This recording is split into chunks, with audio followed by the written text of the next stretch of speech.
This channel does not promote any violent, harmful, or illegal activities. All content provided by this channel is meant for an educational purpose only.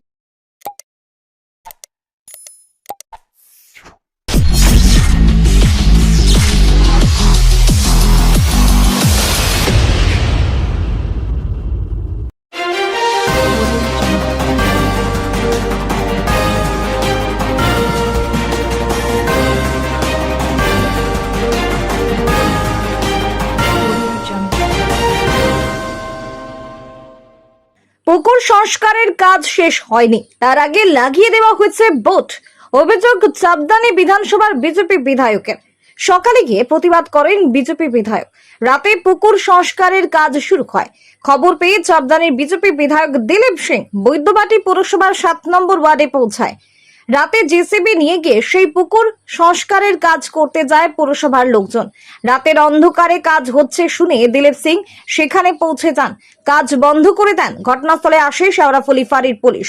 ওই ওয়ার্ডের Congress councillor জানান, বিধায়ক বিষয়টি নজরে এনেছেন, তাই কাজ শুরু হয়েছিল, না হলে ভোটের জন্য কাজ বন্ধ ছিল। কোনো রকম দুর্নীতি হোক তা চাই না। ব্যুরো রিপোর্ট, আমার কলকাতা নিউজ। মিডিয়া বলেছে কি কাউন্সিলর বলেছে কি টাকা আসেনি বলে কাজ হয়নি, তাহলে ভোটটা কি করে লাগলো? কে টাকা নিয়েছে সেটাই আমি জানতে চাইছি। কাউন্সিলরকে তো টাকা, আমি তো প্রশাসনকে নিয়ে কাজ করব, আমি তো কারো মুখে লাগতে যাব না। একটা সিস্টেমে করবে, প্রশাসন করবে। কারোর সঙ্গে আমাদের ব্যক্তিগত কোনো ঝগড়া করতে যাব না, কোনো কারোর সঙ্গে মুখ লাগাবো না। পরিষ্কার কথা। ওসি সাহেব আপনি দেখুন এগুলোটা, কালকে এসডিও সাহেব সঙ্গে কথা করেছে, ডিএম সাহেব সঙ্গে কথা করা আছে, আমাদের সিএম কাছে। সেই জন্য এইটা এইভাবে চলবে না, এই আগে তদন্ত হোক না।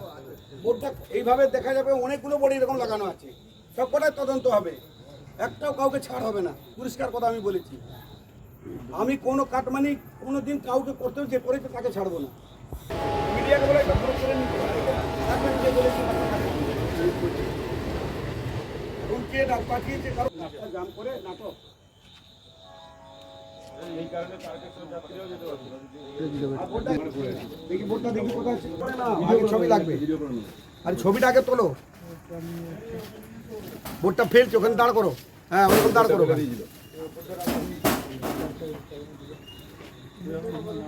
একদম এখন তো তুলে ফেলে দিয়েছে। বললাম ওইটা তুলে লাগিয়ে দাও, ওইদিকে সাইডে এটা নিয়ে চলে যাচ্ছিল, লাগিয়ে দিয়ে তারপরে কাজটা করতে। না বললাম ওদেরকে, কিন্তু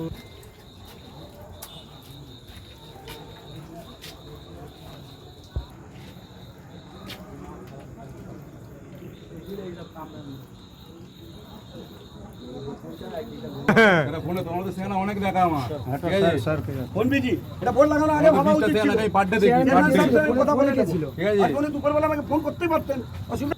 তুমি জ্ঞান দিচ্ছ এটা বিজি রাস্তা, তুমি এবিসিডি বুঝো, বিজি রাস্তা তাহলে ভোটটা লাগানো আগে কাজ করা উচিত ছিল। আজকে বেলা তো লোক অফিস থেকে ফিরবে, এই সময় ব্যবস্থা স্টার্ট করবি। তুমি যেটা জানো না পরিষ্কার করলো, আমি জানি না। সব জায়গায় আগেই ভোট মেরেছি, আগে বড় মেরেছো, এরকম হয় তোমাদের জন্যই জনগণের সাথে বেইমানি হচ্ছে। সব জায়গায় বোর্ড মারা হয়েছে, এই কথাটা রেকর্ড করো, বলছে সব জায়গায় এরকম বোর্ড মারা আছে। কাজ করবেন না, বোর্ড মেরে দিয়েছে, এই রেকর্ডিং করবে। স্যার আপনার সামনে বলেছে সব জায়গায় বোর্ড এরকম মারা আছে। এটা চেয়ারম্যান সাহেব যদি বলে এরকম ভুল বলছে, তাহলে তোমার জেল হবে। ওনাকে বলবেন, আমাকে ফোন করবেন, আমি কথা বলে না বিধায়ক দেখুন, কাজটা মানে ভোটের আগে আরম্ভ হয়েছে, ভোটের জন্য বন্ধ আছে। কারণ তো আমি তো জানি ওয়ার্ক অর্ডার দেখেছি, এবারে ম্যানুয়ালি কাজটা হয়েছে, এরপরে জেসিবি দিয়ে কাজ করে। আজকে দাদা এসেছিলেন বলেই আরও আমি পেছনে ওনাদের লেগেই আছি যে কন্টিনিউ কাজ করার জন্য। কিন্তু প্রবলেমটা হচ্ছে কি, মেন রাস্তায় তো রাত্রে ছাড়া উপায় নেই। হ্যাঁ এটা ঠিক যে উনি নজরে এনেছেন বলে একটু তাড়াতাড়ি কাজটা হচ্ছিল।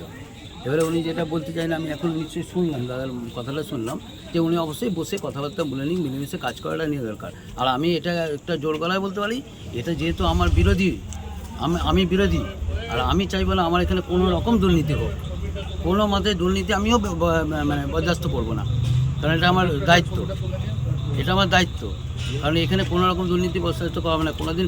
আমি উনি যেমন বললেন যে আমাকেও কেউ আঙুল তুলে বলতে পারবে না যে আমি 58 পয়সা খেয়েছি, সুতরাং আমি আমার কাজটা বুঝে নেব। এই যে দুটো পুকুরকে নিয়ে বলা হচ্ছে, পুকুরে কাজ আরম্ভ হয়েছে কিন্তু কাজটা হয়নি, কিন্তু আমি থাকতে পুরো কাজ কমপ্লিট করাবোই। ওইটা শুধু নয়, এর সঙ্গে আপনার ফেন্সিং আছে, প্লাস হচ্ছে ওই দুর্গা মাঠ যেটা আছে জনকল্যাণ সমিতি, তার ওপরে কিন্তু একটা সেট আছে, টিনের সেটও আছে, ইনক্লুডিং এইটার সাথে। তা আপনি বিধায়কের সাথে কথা বলেননি কেন? কথা বলিনি না, আমি তো উনি দেখা করতে আসবেন বলে কথা বলে রিসেন্ট কথা বলার কথা, আজকেই হয়তো হয়েছে, ঠিক আছে? অবশ্যই কথা বলতাম, মানে এইখানে আমি বাইরে দিচ্ছিলেন বলে আমি ডিস্টার্ব করলাম না। কি করে হবে? আজকে তো আমি ডিএম কাছে তো এসডিএম কাছে তো পুরো চিঠি দিয়েছি। এটা কাজটা যদি করার ছিল তো চেয়ারম্যান সাহেব আমাকে দুপুরবেলায় ফোন করতেন। আমি তো সকালে এইগুলোতে দেখে গেছি। বোর্ড লাগানো আগে কাজ কমপ্লিট না করলে বোর্ডটা কি করে লাগানো হয়, পাড়ার সমাধান কি করে হয়? এটা তো প্রকৃতির সমাধান হয়েছে, পাড়ার সমাধান তো হয়নি। বোর্ড লাগানো আগে ভাবা উচিত ছিল। আমার চেঁচামেচি করার পর চিল্লামিলি করার পর মিডিয়া করেছি, পুলিশ প্রশাসন করেছি, তারপরে রাত্রিবেলা জেসিপি পার্টি উনি কাজ করছেন। আমাকে ফোন করে দিতে পারতেন, কী অসুবিধা ছিল? দুদিন পরে হতো। সবাইকে তো মিলেমিশে কাজ করতে হবে, আমি তো কাজ করতে রাজি আছি। এমন তো না যে পৌরসভার সাথে আমি সাথ দেবো না। জনগণের স্বার্থের জন্য যদি পৌরসভা 14 বার যেতে হয় আমি যাব, চেয়ারম্যান কাছে যদি 1000 বার যেতে হয় আমি যাব, জনগণের জন্যে। কিন্তু এইরকম যে দুর্নীতি আছে সেটা কিন্তু আমি ছাড়বো না, পরিষ্কার কথা। সকালবেলা আপনি ঘুরে গেলেন, আমি ঘুরে গেলাম, মিডিয়া ডেকেছি, মিডিয়া হয়েছে, বাইট হয়েছে, প্রশাসনকে ডেকেছি, এসডিএম ডিএম সিএম অব্দি চিঠি দিয়েছি। এবার ওনার সাথে বসা হবে, উনি জবাবটা দিন। এভাবে কেন হয়েছে? ওনার একটা লোক এখানে কে আছে, কে কি নাম বলছে, সে বলছে কি এরকম সব জায়গায় বোর্ড মার, মানে সব জায়গায় দুর্নীতি হয়েছে নাকি? ওনারই লোক বলে দিচ্ছে সব জায়গায় এরকম বোর্ড মারা আছে। তাহলে চিন্তা করুন, পৌরসভারই লোক বলছে। চেয়ারম্যানের সাথে কোনো কথা হয়েছিল আপনার? না, আমার কথা হয়নি। আমি তো বললাম উনি একজনকে উনি বলছেন প্রদীপ আমি চেয়ারম্যান কথা বলবেন, আমাকে বলুন আমার ফোনে কথা বলবেন, আমি কথা বলবো। মানে বলুন ফোন করতে, কথা বলবো, নিশ্চয়ই বলবো। 10 মিনিট 15 মিনিট পরে ফোন করবেন, আমি কথা বলবো। না হলে নাম্বার দেবেন, আমি ফোন করে কথা বলবো। না কথা বলার কি আছে?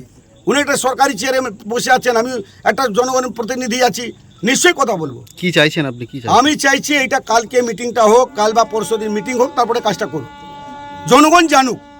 কারণ এইখানে কি হবে, প্রশাসন মিথ্যে হয়ে যাবে, আমার মিডিয়া ভাইরা মিথ্যে হয়ে যাবে, এলাকার মানুষ মিথ্যে হয়ে যাবে। আমি যে বলে গেলাম ছবি টবি তুলে নিয়ে আমরা মিথ্যে হয়ে যাব, তো মিথ্যে করলে তো হবে না। এটা তো জনগণ জানুক যে সত্যিকারে এটা ভুল ছিল, মিটিং হয়েছে, ভুল সংশোধন করে আবার কাজটা হবে। তাও এটা তদন্ত করা হবে। 8 লক্ষ টাকা কি লাগে এইটুকু পানা তুলতে গেলে? সেটা তো জনগণকে জানতে হবে। একটা 8 লক্ষ টাকা খরচা করলে এর থেকে ভালো পুকুর তৈরি হয়ে যাবে। 8 লক্ষ 7,99,000 একটা পুকুর পানা তুলতে গেলে আর ওই লাগে, আর কি পেয়েছে সব। আর একটা তো পুকুরে গিয়েছিলেন তার অবস্থা? দুটোই পুকুরে একই অবস্থা, 3,14,000 টাকা ওইটাও আছে। একই সমস্যা, একই ওয়ার্ডের মধ্যে 156 খানা বুথ, 157 খানা বুথ, এই দুটো বুথে একই অবস্থা, দুটোই বুথে গণ্ডগোল। আর খুঁজলে আরও বেরোবে।